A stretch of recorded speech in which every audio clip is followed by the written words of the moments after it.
Now here's how to put a rucksack on your back in one rhythmic movement without any effort or any real struggle. If you're right-handed, grab the right hand. No, you don't grab the right hand. You use the right hand or the left, depending. Grab the central handle there and put your left hand on the left strap, and it goes like this.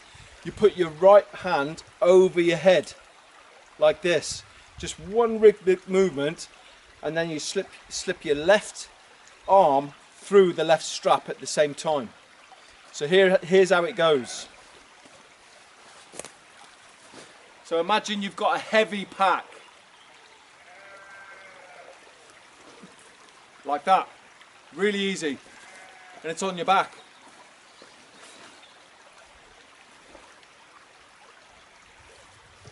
So that's how to put a heavy pack on your back in one rhythmic movement.